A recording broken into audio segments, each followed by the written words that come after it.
สติมากเราจะปลอดภัยมากเรามีสติมากละเอียดปราณีตก็เกิดขึ้นกับชีวิตครอบครัวของเราถ้าเราขาดความอดทนเมื่อไหร่ความละเอียดความปราณีตความสุขุมรอบคอบที่เราไปปฏิบัติหน้าที่ก็ไม่เกิดแต่ภาระเกิดแต่ปัญหาเพราะฉะนั้นพวกเราต้องมีสติต้องใช้ความอดทน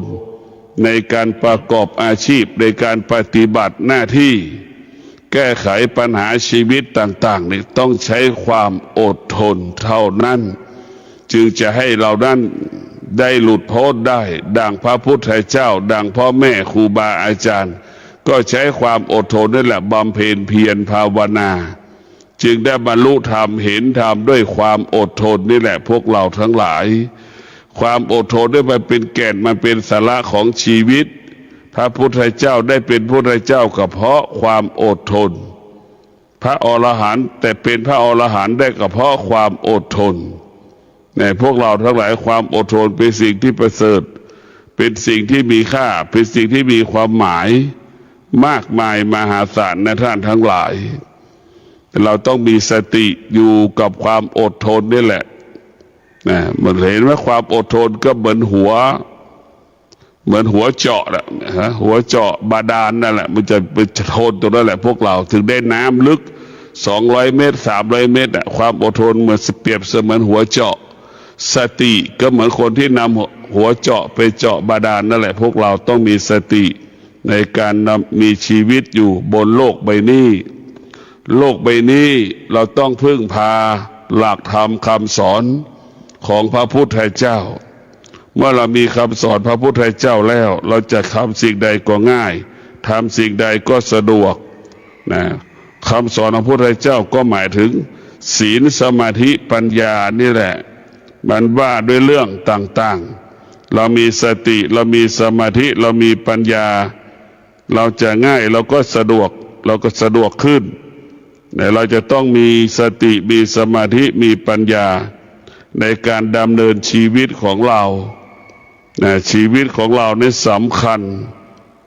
มากสำคัญมากนี่เราทุกข์ก็เพราะเราไม่เห็นทุกข์นั่นแหละเราทุกข์เพื่อความสุข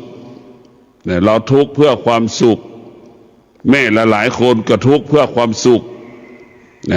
พ่อทุกคนก็ทุกข์เพื่อความสุข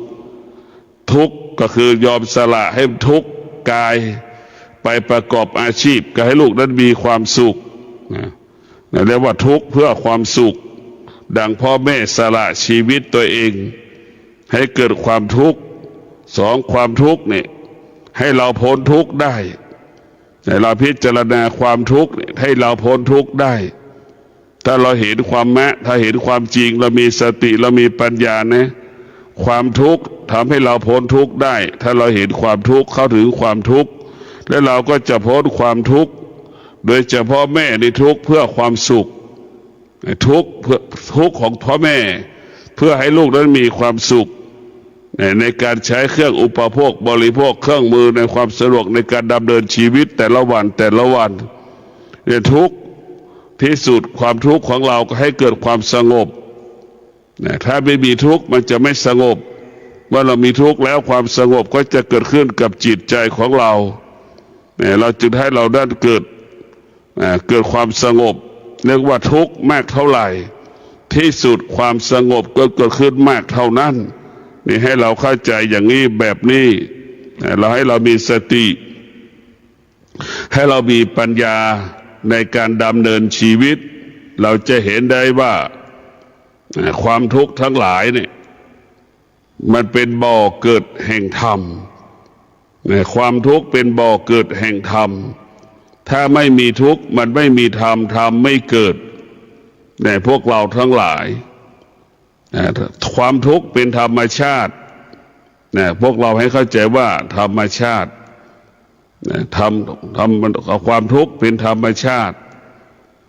ธรรมะเป็นสิ่งที่อยู่เหนือธรรมชาติไม่สุขไม่ทุกข์ธรรมะจะไม่สุขไม่ทุกข์อยู่เหนือสุขอยู่เหนือทุกข์เนี่ยคือธรรมะธรรมชาตินั้นมันจะเปลี่ยนแปลงตลอด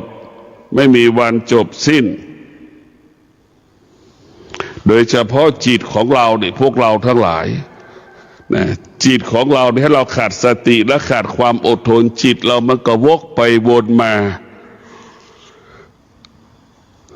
สารพัดที่มันจะคิดถึงสิ่งนั้นคิดถึงสิ่งนี้แต่จิตเราไม่เคยคิดถึงธรรมะนี่แหละที่มีปัญหาคือจิตเราไม่เคยคิดถึงธรรมะที่จะมาแก้ไขชีวิตของเราไม่เคยเห็นว่าธรรมะเป็นสิ่งสำคัญต่อการมีชีวิตอยู่ของมนุษย์หมดแต่คิดถึงสิ่งอื่นๆหมดแต่คิดถึงสิ่งอื่นเพราะมนุษย์ขาดสติขาดปัญญาถึงคิดถึงสิ่งอื่นๆเห็นสิ่งอื่นเหนือกว่าชีวิตตัวเองเห็นสิ่งอื่นเหนือกว่าพ่อแม่ตนเองนี่แหละพวกเราทั้งหลายผู้ที่จิตที่มันมีสติปัญญาจะคิดถึงพ่อแม่ตนเองเป็นหลักคิดถึงตนเองเป็นหลักคิดถึงตัวเองเป็นหลักคิดถึงพ่อแม่เป็นหลักจะไม่คิดถึงสิ่งอื่นไม่คิดถึงบุคคลอื่นให้เราเข้าใจว่าจิตที่ไม่เคยคิดถึงธรรมะร่างกายของเราเป็นเหตุให้เกิดความทุกข์ให้เราเข้าใจความทุกข์ทั้งหลายเกิดจากกายความทุกข์ทั้งหลายจะเกิดจากกายความทุกข์ทั้งหลายอาศัยอายตนะเป็นเหตุให้เกิดความทุกข์ตาหูจมูกลิ้นกายใจเรียกว่าอายตนะเป็นเหตุให้เกิดความทุกข์ทั้งสิ้น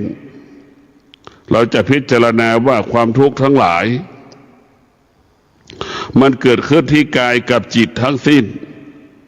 ส่วนเราจะเห็นกายว่ามันทุกข์เราจะต้องพิจารณาตลอดเราต้องพิจารณาจนเห็นความจริงจนรู้ความจริงชีวิตเราจึงจะหลุดพ้นจากความจริงไปได้ชีวิตเรานั้นมันก็อยู่ภายใต้การเปลี่ยนแปลงทั้งหมดทั้งสิ้นถ้าเรามีสติเรามีปัญญาเรียกว่าเรามีสติเราก็จะเปลี่ยนแปลงความดีงามก็เกิดขึ้นกับชีวิตเราถ้าเราขาดสติสิ่งที่ไม่ดีงามสิ่งที่ไม่ดีการเปลี่ยนแปลงจะทำให้เราลำบากเช่นอดอยากลำบากอย่างนี้จะทำให้เราอดอยากลำบากขอให้เรามีสติในการดำเนินชีวิตมีสติในการดำเนินชีวิตเราก็จะปกติตลอดกาลพวกเราต้องเข้าใจสุขก็แปรสภาพทุกข์ก็แปรสภาพสุขไม่คงที่ทุกข์ไม่คงที่ให้เราเข้าใจมันเราไม่ต้องไปยึดติดในสุขในทุกข์สุขมันก็พอใจมันก็เปลี่ยนแปลงและแปรสภาพไม่พอใจมันก็เปลี่ยนแปลงและแปรสภาพให้เราเข้าใจเช่นนี้เมื่อเรารู้อย่างนี้แล้วสุขก็ไม่มีค่าทุกข์ก็ไม่มีค่าสุขเกิดแล้วก็สงบทุกข์เกิดแล้วก็สงบนี่แหละเราเรียกว่าสงบรู้ในพวกเราทั้งหลายเราสงบรู้หมดแหละอะไรจะเกิดขึ้นให้สงบรู้เท่านั้นถ้าเมื่อเราสงบรู้เราไม่ต้องไปกลัวมันเราต้องพิจารณาทำอย่างไรเราจะทำอย่างไรให้จิตเรามันสงบนี่สำคัญที่สุดทุกวันนี้ที่มันทุกข์เพราะมันไม่สงบมันไม่สงบแล้วอะไรจะเกิดขึ้นพวกเราต้องพิจารณาแต่ความสงบนี่มันจะเกิดขึ้นกับชีวิตเราน้อยมากในพวกเราชีวิตเรามีแต่ความวุ่นวายตลอด 80%เรามีทรัพย์เรามีสมบัติเรามีวัตถุสิ่งของต่างๆมีสามีมีภรรยามีลูกแต่เรามันไม่สงบเพราะจิตไม่มีความสุขเพราะจิตมันไม่สงบมันก็บ่งบอกว่าความสงบเป็นเหตุให้เกิดความสุขหรือความสุขเกิดจากความสงบเป็นความสุขที่บริสุทธิ์เป็นความสุขที่บริสุทธิ์ในพวกเราจะต้องพิจารณาดับอารมณ์ที่เป็นความโลภความโกรธความหลงให้ได้และต้องดับมันแต่ถ้าเราดับความโทษได้ความหลงได้เราก็สบายแต่เราต้องอยู่กับความเป็นจริงให้มากที่สุดอยู่กับความเป็นจริงก็คืออยู่กับปัจจุบันไม่มีเรื่องอดีตไม่มีเรื่องอนาคต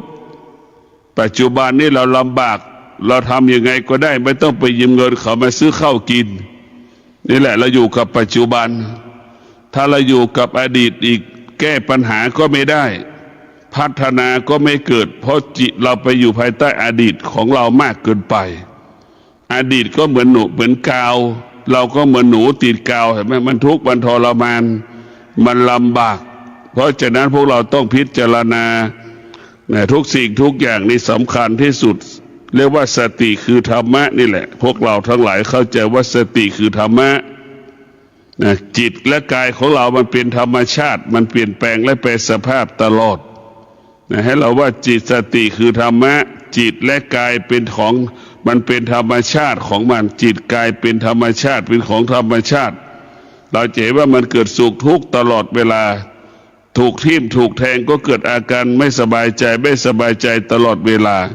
แต่พวกเราต้องมีการดำเนินชีวิตไปตามวิถีชีวิตของคนแต่ละคนทำอย่างไรให้เรามีปัญญาได้สำคัญที่สุด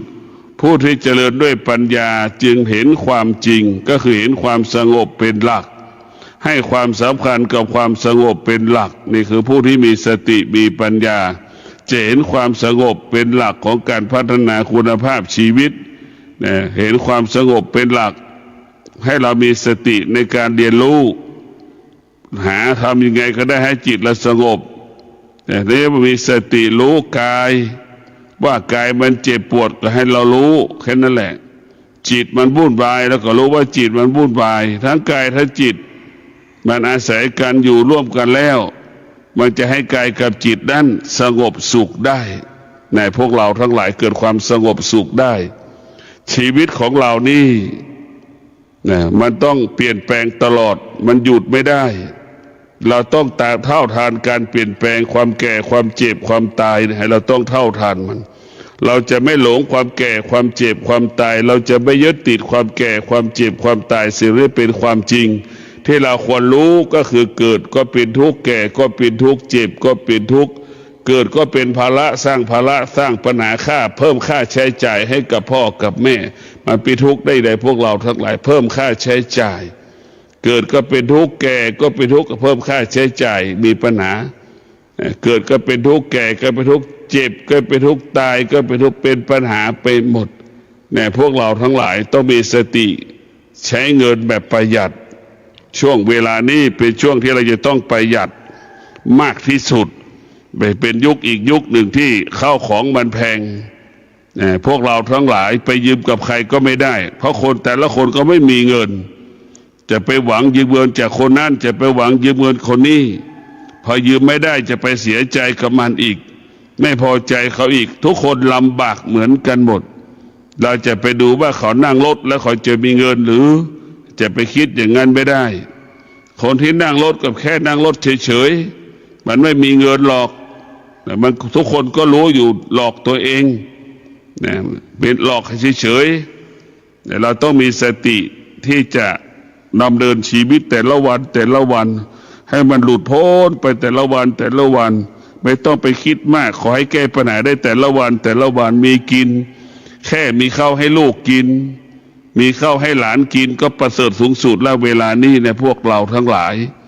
หายากที่สุดไม่ใช่หาเลยง่ายๆทุกคนลำบากจะไปขอยืมใครไม่ได้พวกเราจะพึ่งใครไม่ได้ที่สุดก็พึ่งตนเองนี่สำคัญที่สุดตนแลเป็นที่พึ่งแห่งตนพวกเราทั้งหลายตนแลเป็นที่พึ่งแห่งตนพวกเราทั้งหลายที่จิตมันเข้าถึงหลักธรรมคำสอนพระพุทธเจ้าจิตเหล่านั้นจะมีสติระลึกถึงความจริงก็คือความอดทนนี่แหละว่าความอดทนได้เป็นสิ่งที่มีค่าทำให้เราสิ่งที่มันหนักทำให้เรามันเบาสิ่งที่มันยากทำให้มันง่ายนี่คือความอดทนเราความอดทนมันจะเป็นอย่างนี้ของมันเราต้องมีสติฝึกจิตก่อนถ้าเราไม่ฝึกจิตมันจะลำบากเดี๋ยวว่าเราต้องฝึกจิตให้จิตเรานั้นมีความอดทน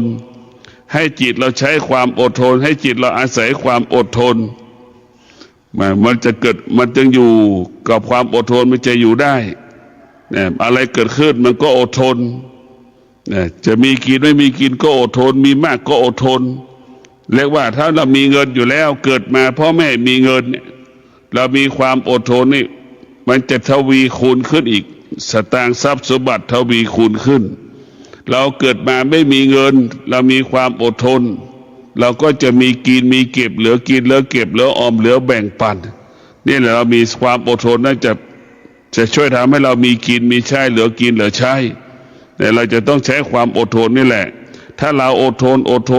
นะพวกเราทั้งหลายคนทุกคนเห็นว่าเราเป็นคนอดทนนี่คนทุกคนจะให้ค่าเรา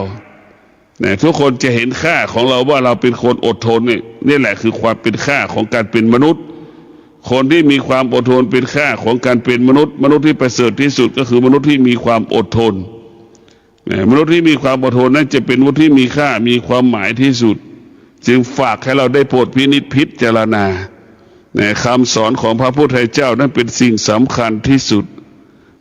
เป็นสิ่งที่สำคัญที่เราจะต้องพิจารณามาไว้ในกายของเราไปเตือนสติเราเตือนจิตเราจะขาดสติไม่ได้จิตเราจะขาดปัญญาไม่ได้เมื่อจิตขาดสติขาดปัญญาจิตนั้นตกอยู่ใต้อำนาจสิ่งที่เรารู้หมดเหมือนคนป่วยลุกก็ไม่ได้ต้องอาศัยคนนั้นต้องอาศัยคนนี้มันยากไปหมดแหละเราขาดสติเราจะต้องทำอะไรก็แล้วแต่ทำด้วยสติเท่านั้นสติเป็นหลักของจิตพวกเราต้องเข้าใจว่าสติเป็นหลักของจิตถ้าจิตมีสติแล้วจิตนั้นจะมั่นคงจิตนั้นจะยั่งยืนจิตนั้นจะงดงามจิตนั้นจะเบิกบานผ่องใสตลอดกาลเราต้องพิจารณาแต่พวกเราทั้งหลายสตินี่สำคัญคนที่มีสติเนี่ยเป็นคนที่มีกรรมดีคนที่ขาดสติเป็นคนที่มีกรรมไม่ดีคนเกิดมาด้วยกรรมแก่ก็ด้วยกรรมเจ็บก็ด้วยกรรมตายก็ด้วยกรรมอยู่ก็ด้วยกรรมกินก็ด้วยกรรมนอนก็ด้วยกรรมเป็นกรรมทั้งสิ้นแด่พวกเราทั้งหลายเราจะต้องพิจารณาว่าเกิดก็ด้วยกรรมแก่ก็ได้กรรมมันเป็นกรรมทั้งหมดจึงทำให้เราเป็นทุกข์ตลอดเวลาดังพระพุทธเจ้าบอกว่าเกิดก็เป็นทุกข์แก่ก็เป็นทุกข์เจ็บก็เป็นทุกข์ตายก็เป็นทุกข์นั่นแหละมันเป็นเช่นนี้เพราะเราขาดสติขาดปัญญาเราจะเป็นต้องฝึก